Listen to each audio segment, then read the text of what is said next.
collé sur le sachet. Ouais. Peut-être que vous avez pas un petit avantage. Alors, racontez-moi. Alors, voilà, on va raconter un peu l'histoire. Alors, on est très fiers aujourd'hui d'accueillir la Fondation Marie-Louise à l'espace Grenelle dans le cadre des Jeux paralympiques. C'est une superbe initiative qui a été montée par la direction régionale et en lien évidemment avec les Jeux pour permettre à des résidents de cette fondation handicapés de venir à Paris et de vivre les Jeux en direct et donc avec des compétitions à la clé. Je suis papa, moi, d'un jeune polyhandicapé qui a 26 ans et qui coule des jours heureux à Marie-Louise. Alors, tout le monde se pose la question, est-ce qu'il est là aujourd'hui? Alors, lui, c'est un homme de la nature. Si je le mets à Bercy, au bout de 5 minutes, ça va être très compliqué pour lui. On est très fiers parce qu'on travaille avec l'association Marie-Louise depuis 3 ans maintenant. On les aidait déjà à organiser des événements. Et puis finalement, il y a eu cette question de dire mais est-ce qu'on pourrait faire un peu cette petite folie d'emmener un groupe de résidents à Paris et de les faire assister à un événement pendant les Jeux, à une épreuve. Et puis peut-être d'en profiter pour leur faire visiter Paris, d'aller à Disney, etc. Ce qui est excellent dans l'aventure qu'on est en train de vivre là, c'est que c'est toute une chaîne de gens qui sont passionnés par le projet qu'on a là. Stéphane qui impulse cette dynamique d'accompagnement du territoire dans toutes les actions qu'on peut mener au bénéfice des uns des autres et en particulier des plus fragiles. Cyril qui est un garçon passionnant parce que il vit ça avec toute l'intensité qui est la sienne. Et quand il nous parle de son projet avec le Lions Club, avec les Marie-Louise, on sent que c'est du fond des tripes que ça vient. Et tout de suite, leur engagement à tous les deux, on ne peut pas dire autre chose que dire oui. Plus loin que ça, c'est de dire on intègre nos salariés et par rapport à la logistique, par rapport à la conduite, puisqu'on a 3 chauffeurs qui amènent les camions, et puis tout l'accompagnement, la création, l'organisation, le suivi.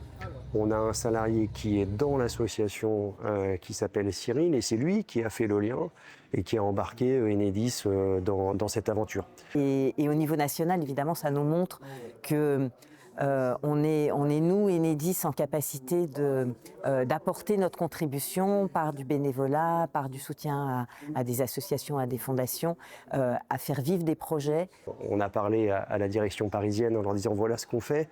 Vous nous avez offert 18 places pour les Jeux paralympiques. Nous, ces 18 places, on les utilise pour une action, avec une association qui héberge justement une maison pour adultes handicapés. Et nous, on ne veut pas donner comme ça nos places aux salariés, mais on va en faire bénéficier des gens qui vont avoir les yeux qui vont briller comme jamais dans leur vie. Et voilà l'idée. On se retrouve ici à l'espace de Grenelle, qui est vraiment la vitrine d'Enedis à Paris, reçue par la patronne de la RSE d'Enedis. Et on est très fiers de ça, d'embarquer tout le monde et de les recevoir aujourd'hui pour travailler avec eux.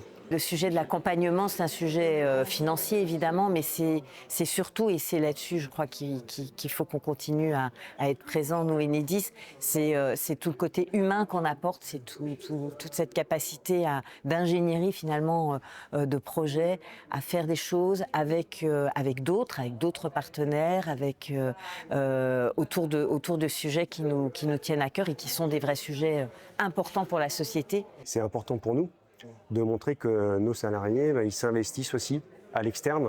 La question du handicap, c'est très important dans l'entreprise. Bien sûr, nous, on est une entreprise qui fait beaucoup de choses autour de ça, qui s'investit à l'externe avec des associations pour l'aider sur le sujet, et là, qui réalise une action concrète où on ne voulait pas juste donner de l'argent, mais aussi embarquer des salariés dans l'aventure. Elle est à double bénéfice.